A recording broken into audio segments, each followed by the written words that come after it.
presentation who are finishing on a taste of humor. Thank you. I turn now to Gerard Santucci, who is going to give us some hints on the state of European policy trends and more. Gerard, for a few minutes. Thank you, Jean-Pierre. The slides are there, so I don't need to borrow the slide from Antti. Thank you very much anyway. Okay, good morning, ladies and gentlemen. It's a bit curious for me to be here this morning talking about the Internet of Things, because I did that several times, not in the same place, but in the same forum. And today I find a lot of people talking about it, so it has come into the mainstream. And even this morning, I was extremely happy to hear Audrey and Luis and Yoshio, among others, who talked about the Internet of Things. I think that to be heard in the future, we need to find another topic or to invent a new acronym. Anyway, the IoT, well, it's common sense to say that it has a large potential. In fact, it must be recalled that it was invented in 1999 by a European, Kevin Ashton. It was when he was working for Procter & Gamble. And then it was lost for some years, and it was reinvented by ITU in 2005, and then by the European Commission in 2007. It was used by China in 2009, and since then, it is used everywhere in the world. So it's not so old, and at the same time, when we look back, it is still almost 20 years ago that it has been at least coined, not as a concept, but as an acronym. The IoT DNA. Yeah, I think IoT can be the best possible feedback on my physical and mental health, the best possible deals based on real-time monitoring for resource allocation, the best possible decision-making based on real-time data and information, and the best possible alignments of my local providers with the global potential of wider community. So it's a lot of things. And therefore, I like to see the Internet of Things, in essence, as a seamless flow between the body level, the BAN, like the ambient hearing aid or the smart T-shirts, the local level, the LAN, like the smart meter has a home interface, the wide level, the WAN, the bike, the car, train, bus, now the drone. And the V1, the very wide area network, the smart city. So it is all across the disciplines, the locations, the levels of distance. It is everywhere. You will find a lot of studies telling you the value of the IoT. I put here some data, but you will find others. It doesn't matter much. What is impressive, perhaps, is the acceleration of the marketability of IoT technology and applications. Today, whoever ensures traceability, sustainability, and security linking up the gateways is de facto and de jure, by fact and by law, the new power. We are going to see today Google trying to achieve this with a glass and lens, the Google Power Meter and Nest, the car and automotive, and the wooing discourse of public office by Eric Schmidt and Google.org. I think this is all good, but it is also crucial that we organize to create a public competitor to these gateways to ensure that the future will be democratic, open, and inclusive. So here I talk as a public servant if I may say. I think it's good that the private sector is investing a lot in IoT. We can't avoid it, and this is good for all.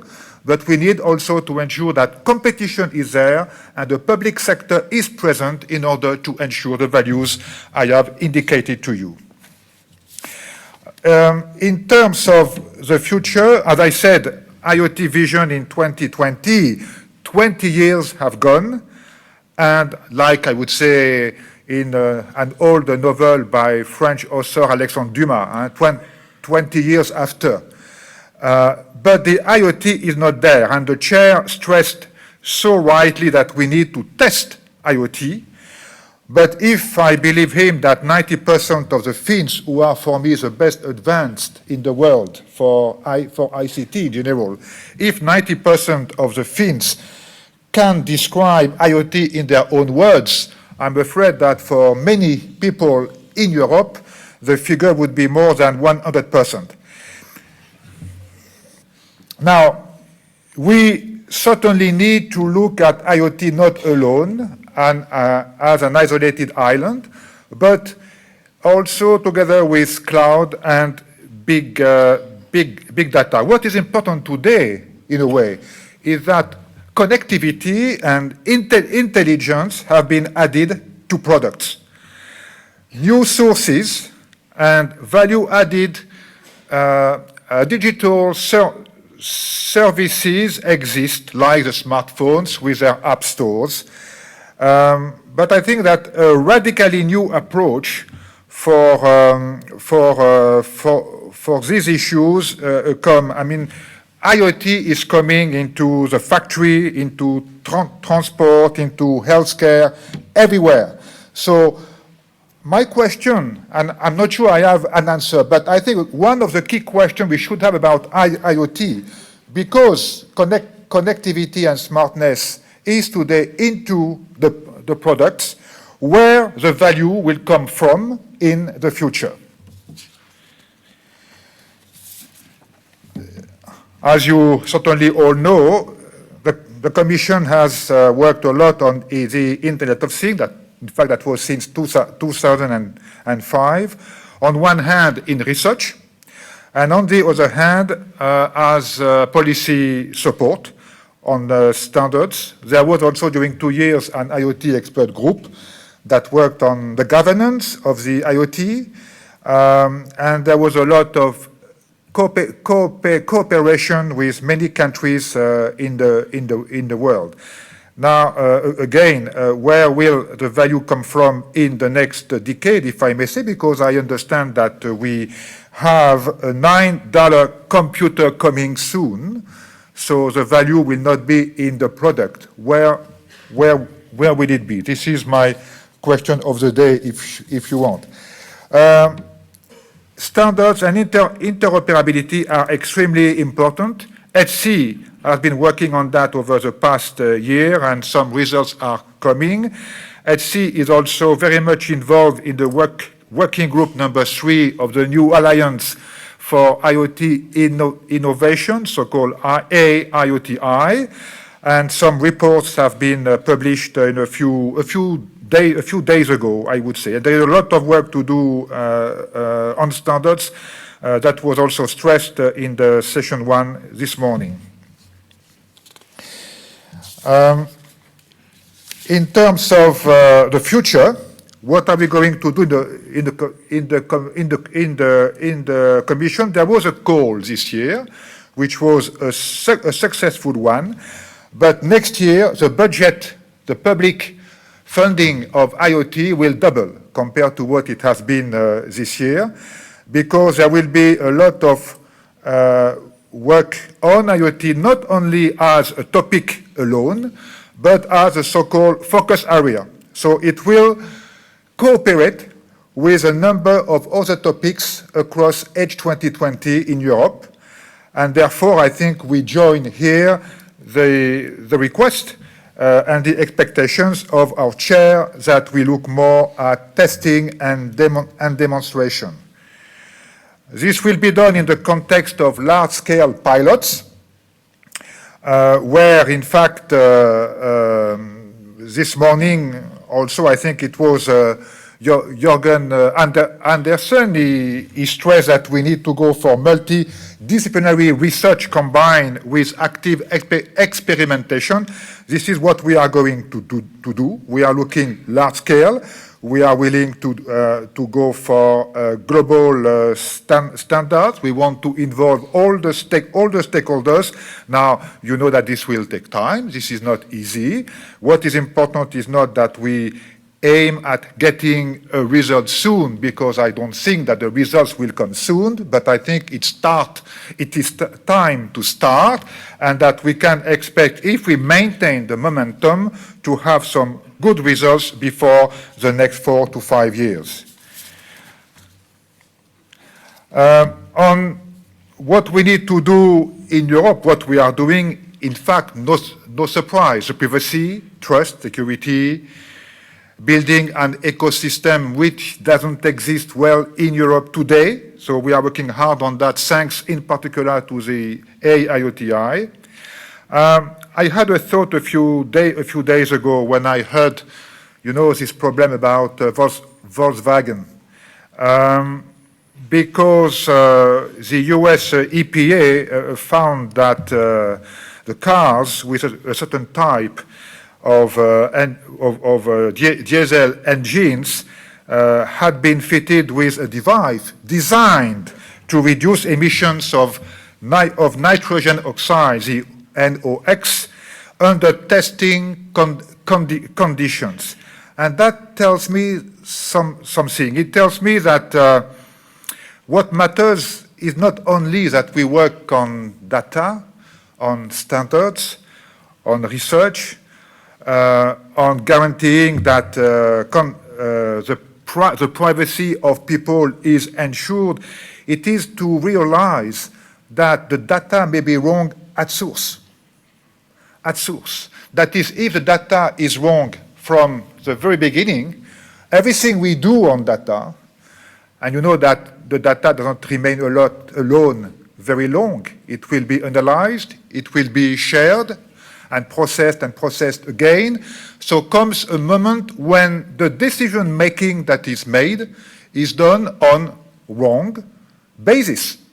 So we have not only to look at the reliability of the data as we get it, we have to check that the data at its very source is also correct. And I hope that the standards bodies in the world, OIC Alliance, OIC, ETSI, and so on, will look at this issue. So, of course, here you can see that our program of action for the next few years is gigantic, because we have to look at policy actions, we have to build a strong industry, we have to link with the existing infrastructures, and we have also to continue to work hand in hand with the US and China and Taiwan and the others, because as I said when I started to talk about IoT not long ago, I felt a little bit alone. Today, the entire world is in it. This is good, but now we need to really work collectively to make sure that there will be eventually one Internet of Things and not multiple intranets of things. Thank you. Thank you. The size of our panel is a guarantee that it has started. Exactly what you were looking for. Now, I will ask Mr.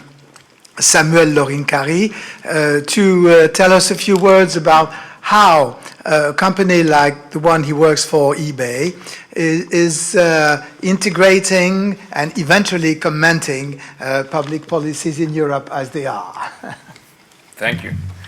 I actually don't have any slides, so if you can sell them to me, that would be fantastic. So I work for eBay, and I'm going to dumb it down a notch because I'm a lawyer turned lobbyist, so I won't be able to comment on the high technical levels that we had so far in the morning. But what I do want to say is, the angle that I want to bring to this discussion is what the Internet of Things and the sort of development from products to products as services means for the retail industry and specifically for online platforms like ours. Maybe just a couple of words about eBay before I get started into the Internet of Things world is that many of you probably will know eBay, the online marketplace, but many of you may also remember it as a sort of online flea market of the 90s, which it is no longer.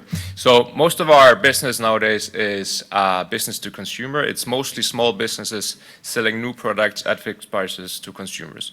So our online platform is leveraged by hundreds of thousands small businesses, only in Europe, hundreds of thousands of European small businesses to access consumers in other markets in Europe and globally.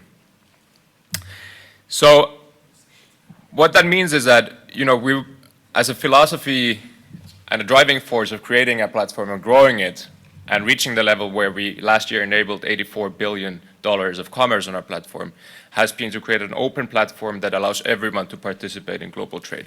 So allowing everyone to participate in global trade. So we're institutionally opposed to any kind of barriers to trade, anything that prevents businesses and consumers to sell products to other people. And in 20 years in the history of eBay, so we were founded actually pretty much exactly 20 years ago, we've encountered a number of things, a number of ways people try to prevent other people from trading, whether they're legal barriers, such as customs duties or prohibitions to sell certain things online or different product rules, or contractual barriers, manufacturers limiting the resale of their products online or limiting the resale of their products into certain territories, or having some sort of technical measures to prevent further resale of their products. And this actually now brings me to Internet of Things and the perspective we've been looking at it, the development of when goods become services. So Gerard mentioned the Volkswagen car. I always like to talk about the Tesla because like Teslas, I don't have one, I would like to have one. So this happened sometimes last year. They noticed that something in the adapter caused excessive heat when it was charging, and that sort of they had to recall, or the authorities wanted Tesla to recall cars because of that defunction.